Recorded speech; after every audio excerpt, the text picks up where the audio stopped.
Nah, itu hampir semua penggerak depan kalau diakselerasi terus dia ada getar, diabaikan sehingga terjadi ambrol. Ini kalau kita raba pakai tangan gitu, ini dia sudah bergelombang gini, Pak. Terus ada suara tuh, tek tek tek tek tek tek tek. Nah, itu ngikutin putaran roda. Deteksi dini Sobat APD nih, biar tidak terjadi hal yang seperti ini sampai harus mengeluarkan uang banyak. Assalamualaikum warahmatullahi wabarakatuh, Sobat APD. Selamat sore dari bengkel kesayangan kita, bengkel AHA Motor Yogyakarta. Teman-teman lagi sibuk untuk menyelesaikan pekerjaan mobil-mobil customer yang mungkin ada di sini hanya sekedar ganti oli, tune up, tapi juga ada yang berat-berat itu lagi nginap tuh masalah matic, ada 2 kendaraan, juga ada beberapa mobil yang kendala AC. Bukan soal tidak bisa menyelesaikan secepat mungkin, tapi terkendala kadang di spare part Sobat APD. Nah, jadi mari Sobat APD yang memiliki kendala di mobil-mobilnya, silakan datang ke bengkel AHA Motor. Hyundai juga boleh masuk ke sini, Kia juga ya. Silakan, mudah-mudahan kita bisa bantu kendaraan Anda yang sedang bermasalah. Dan kalaupun hanya sekedar konsultasi, silakan datang ke sini bersama Mas Hardy dan kawan-kawan. Assalamualaikum warahmatullahi wabarakatuh, Mas Hardy. Waalaikumsalam warahmatullahi wabarakatuh, Pak Taufik. Sehat, Pak? Sini, Pak. Cegat di jalan nih, Mas Hardy nih. Mau kemana nih? Ini apa? Mau mainan Speedjoin. Wih. Sini, Pak, tak kasih tahu, Pak. Oke. Ini punya Honda, Mas? Ah, ini Honda Apa BRV. ini? BRV. Oh, BRV ya. Oke. Ini kita baik. dapati untuk Speedjoin-nya customer mengeluhkan bunyi. Jadi ketika angkatan dan pengereman dia ada bunyi ceklok-ceklok gitu. Nah, ditambah lagi ketika dia kecepatan tertentu, itu akselerasi dia ada kerasa kayak gempa bumi, goyang, getar. Ya, sebenarnya kalau getar itu kan sesuatu yang intensitasnya kecil. Nah, kalau ini dia goyang, Pak, besar. Nah, ternyata begitu kita cek, nah ini penyakitnya. Ini dulu kita sering banget menemukan ya, belakangan ini jarang menemukan. Nah, ini pas Pak Taufik datang ke sini nih. Ini dia gotrinya ini sudah hancur, Pak. Di mana, Mas, bisa disebut hancur? Nah, ini hancur dia karena apa? Kan harusnya kan kayak gini, Pak ya. Nah, ini di dalamnya sini ada bearing bambu. Oh, betul, bambu. Isinya. Iya. Ini bambu, Oke. tapi karena dia sudah awal mulanya pertama pelumasnya kering, terus yang kedua diabaikan, sehingga terjadi ambrol. Nah, kita bisa mengetahui sebenarnya ketika bootnya ini dia sudah ada retakan, atau mungkin di area luar boot itu ada stem fat atau fat yang bocor, dia sudah menandakan bahwasanya pelumas yang ada di dalamnya itu dia mengalami kurang.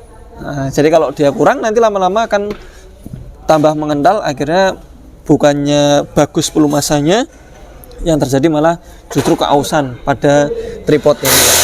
Ketika kita sudah dapati seperti itu, nah maka sebaiknya kita langsung ganti bootnya saja tuh, pertolongan pertamanya. Nih bootnya kayak gini nih, Pak nih. Nah, Ini Pak. yang lama. Ini yang lama tapi bagian luar. Kalau dalamnya kan ini udah tidak berbentuk ya.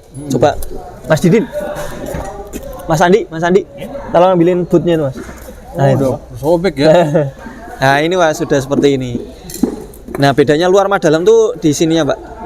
Nah, kalau dalam itu dia berbentuk kayak ada segi-seginya. Oh, menyesuaikan dengan mangkok ya? Ya, kalau luar dia biasanya sih bulat ini aja. Nah, kalau yang ada segi-seginya ini seperti ini. Nah, ini Pak Taufik, ketika teman-teman dapati ngolong gitu ya, teman-teman dapati ternyata di sana ada karet boot yang terhubung sama kopelnya ini, sama as rodanya ini. Itu dia sudah ada sobekan, jangan dianggap remeh. Karena apa? Karena itu sebenarnya kulit yang kalau dia sobek darahnya keluar. Perumpamaan.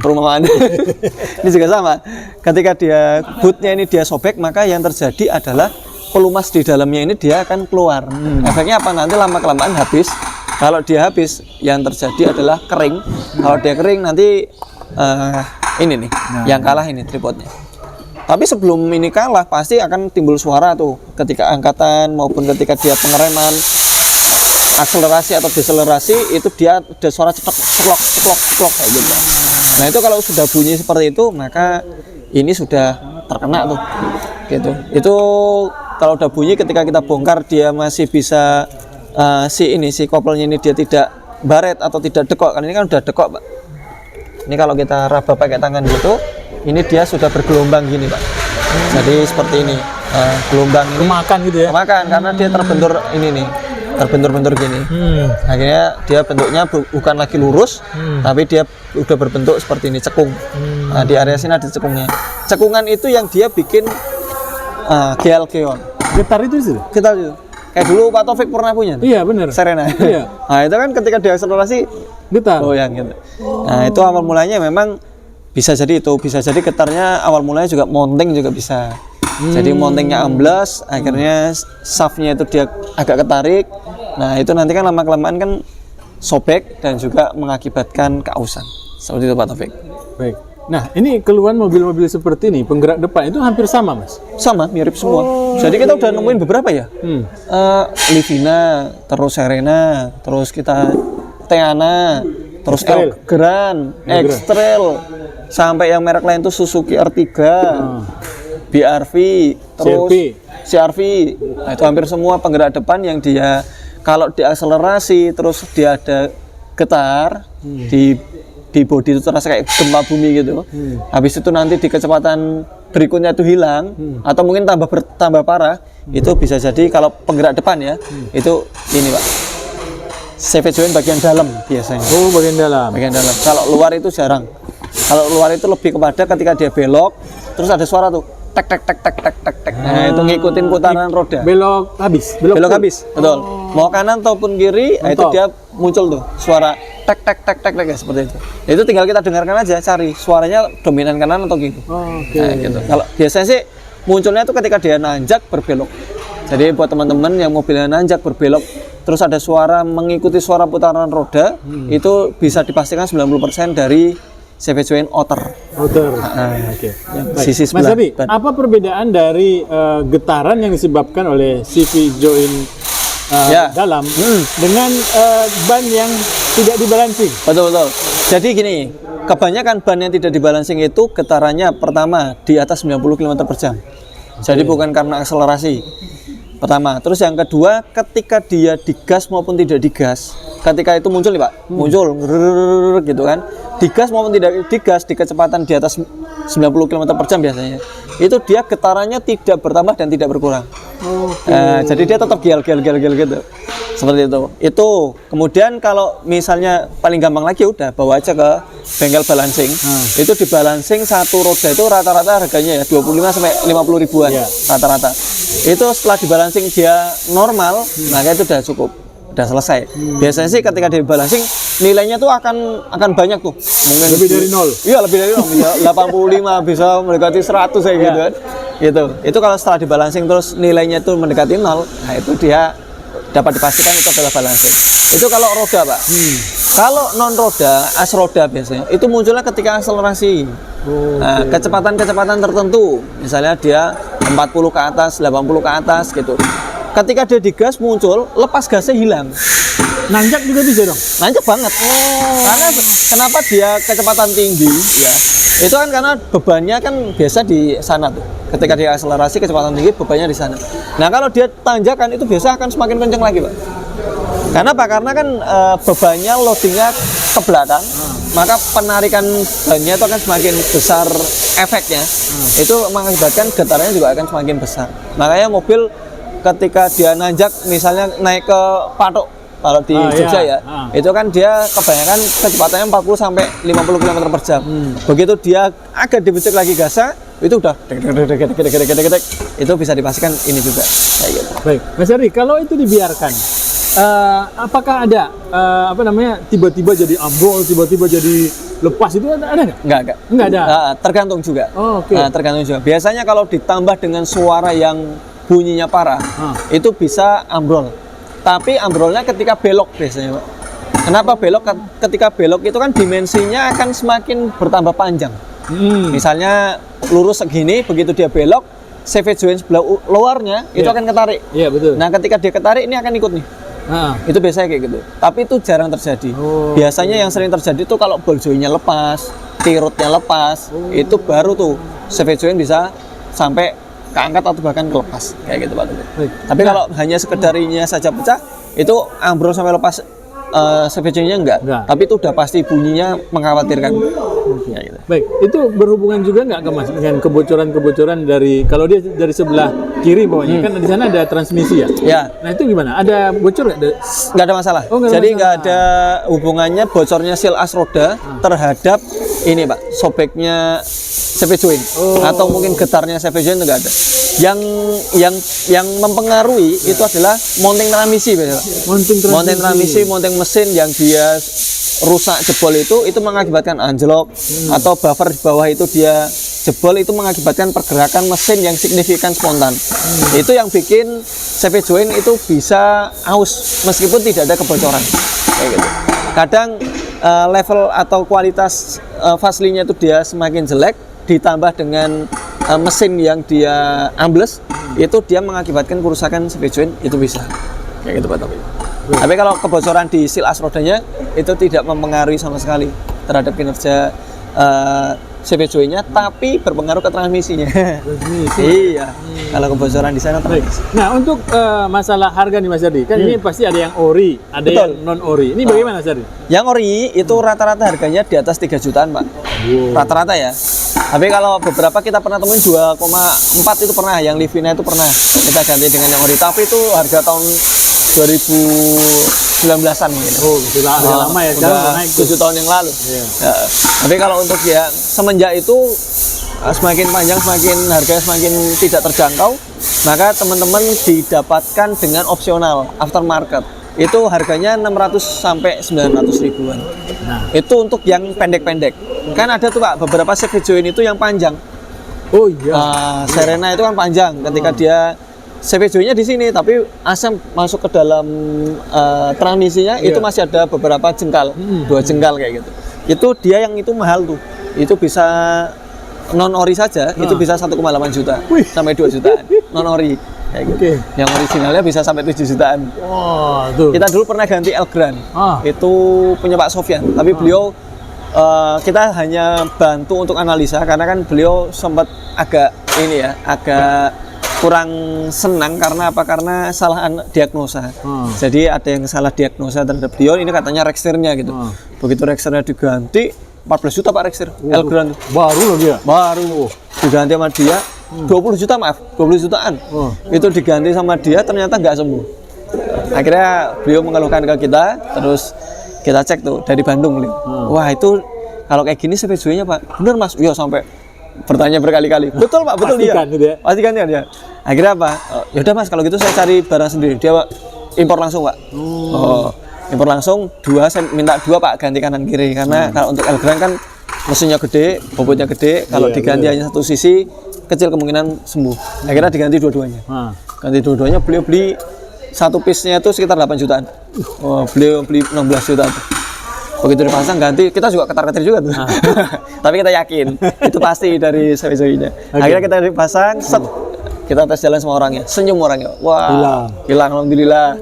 Ini sejauh ini, akhirnya beliau itu setiap kali dari Bandung itu kalau servis ke AH Jogja Pak, mampir pasti.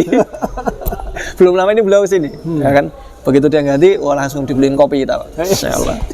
Baik, sekelumit kisah. Ini kan tadi harganya mahal ternyata ya. Ada yang murah juga. Ada yang murah, dan Mas banyak, tenang aja.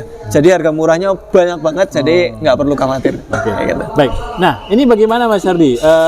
Deteksi dini Sobat APD nih, biar tidak terjadi hal yang seperti ini sampai harus mengeluarkan uang banyak. Kebocoran boot itu yang paling sering. Boot ini terbuat dari karet Pak. Jadi kalau yang sisi sebelah luar komposisinya karet dan plastik, sehingga dia lebih kuat. Nah, ini sisi sebelah luar. Tapi sisi sebelah dalam itu dia hanya pure karet biasanya Pak. Pure karet itu efeknya apa? Karet itu kalau dia sering kena panas, kemudian dia bergerak-gerak, itu keausannya akan semakin besar. Misalnya ini nih, dia kalau dia kena panas, karet itu kan harusnya fleksibel Pak. Lama-kelamaan karena dia sering kena panas, akhirnya menjadi kaku. Ketika dia sudah kaku, yang terjadi adalah pecah. Ketika dia pecah, maka terjadi kebocoran di ininya Pak, di bootnya. Nah, biasanya retak dulu sih. Nanti kalau teman-teman ngolong tuh, misalnya mobilnya teman-teman cuci, Nah, cuci begitu dia dinaikkan ininya, mobilnya, terus dilihat di area asroda. Ini Pak, ini kan ada asroda nih Pak. Nah, ini asroda mengarah ke sana. Ini di bagian karet-karetnya, itu teman-teman bisa saksikan di area yang sini. Terus di sini, ini anggap aja yang dalam ya Pak, anggap aja. Di sisi sebelah dalam, teman-teman dapati fat yang seperti ada di tangan saya ini. Nah, tuh, kayak gini, kental dan juga hitam. Itu dia bisa dipastikan ini mengalami bocor. Meskipun di beberapa titik itu dia tidak terlihat, kadang-kadang dari sini Pak, celah antara CV join dengan karetnya, itu dia keluar dari situ. Nah, kalau dia sudah ada celah seperti itu, maka itu tanda-tanda ini mengalami kausan. Jadi kalau dia sudah aus, melar dan juga sobek, itu harus segera diganti supaya pertama fatnya ini refresh lagi, diganti. Ini biasanya kalau kami ganti boot itu, ini kami cuci Pak. Jadi kita bersihkan pakai kain dulu, terus habis itu kita cuci bersih. Setelah bersih kan kelihatan tuh alurnya, apakah dia ada cekungan atau tidak. Ketika dia tidak ada cekungan, maka cukup diganti fatnya saja. Tapi kalau di sana ada cekungan, itu kita kasih opsi ke customer, Pak, ini mau diganti atau nunggu, kemungkinan besar ke depan bakalan ada namanya oleng ketika akselerasi. Kayak gitu. Nah, tapi biasanya kalau dia cekungnya hanya sedikit saja, itu diganti fatnya, itu nggak ada perubahan signifikan terhadap getaran. Artinya dia nggak getar. Tapi kalau cekungnya di dalam, itu biasanya dia akan timbul getar Pak. Kalau kita belajar dari customer kita yang tadi Mas, yang dari Bandung, berarti itu sudah lama ya sampai dia bergetar? Ya, sudah lama, dan beliau itu betul-betul nyari-nyari hampir ke beberapa bengkel, sehingga itu diganti reksternya. Ya memang kondisinya waktu itu reksternya oblak. Jadi beliau pun juga bilang reksternya oblak Mas, cuman rekster oblak itu hanya saya rasakan ketika jalan jelek. Jalan jelek. Tapi kalau ketika akselerasi itu yang utama dominan saya keluhkan gitu. Ya sebenarnya secara analisa reksternya oblak iya, tapi secara diagnosa untuk terhadap trouble yang dialami itu dia salah dalam hal ini. Baik. Gitu. Kalau tadi kan sampai mengeluarkan uang sampai 15 juta tuh karena cari beli yang ori ya. Ori. Nah, kalau kita menemukan indikasi awal bahwa ada kebocoran, kita nggak perlu mengeluarkan sampai 15 juta. Nggak perlu. Berapa? Ini karet boot ini yang original ya. Ini misalnya kita ambil unit El Gran saja. Itu harganya 900 ribuan. Ya, 900 ribuan. Coba. Jadi misalnya gini, teman-teman, wah 900 ribu mahal Mas. Ada juga yang KW 150 ribu ada. Itu kalau yang dalam dia kan murni karet. Jadi kebanyakan yang rusak itu memang dalam Mbak. Nah itu teman-teman mau pakai yang alternatif aftermarket harga 150 ribuan, insya Allah masih awet selagi dia plug and play. Jadi nggak terlalu kebesaran atau nggak terlalu sempit gitu. Karena kalau terlalu kebesaran pasti akan timbul vaselin. Kalau terlalu sempit itu ketika pemasangan riskan mengalami sobek. Kayak gitu Pak Taufik. Sehingga harus betul-betul kalau mau pakai yang non ori aftermarket itu betul-betul dicocokkan dengan ininya CV joint-nya atau mangkok CV joint-nya itu. Kemudian setelah itu setelah terpasang, perhatikan betul kapasitas vaselinnya, kemudian kekencangan klemnya. Karena itu berpengaruh terhadap keawetan vaselin yang ada di dalamnya. Kayak gitu Pak Taufik. Ternyata deteksi dini ini sangat memberikan nilai ekonomi yang sangat tinggi Mas. Ya betul Pak, makanya servis rutin itu bukan hanya ngecek mesin, ganti oli, throttle itu enggak, tapi kita coba sebisa mungkin mobil itu betul-betul kita cek visual. Kalau misalnya di sana ada kerancuan dalam hal kebocoran, itu biasanya teman-teman langsung ngangkat, kalau di kami ya, langsung ngangkat mobil, bukan kita mencari-cari, tapi betul-betul kita deteksi, memberikan warning lah ya, memberikan informasi ke customer. Customer mau ganti silakan, nggak ganti paling nggak ada catatan di invoice-nya, sehingga ke depan mau ganti di tempat kami bisa, ataupun ganti bukan di tempat kami, sudah ada catatan dari remark yang ada di invoice. Berarti gitu, dibantu banget ya Mas ya? Sangat Pak. Gitu. Kita bekerja dengan hati. Ikhlas. Lillahi ta'ala. Baik, terima kasih Mas Erni. Terima kasih kembali Pak Taufik. Semoga video dari kami bermanfaat. Assalamualaikum warahmatullahi wabarakatuh. Waalaikumsalam warahmatullahi wabarakatuh.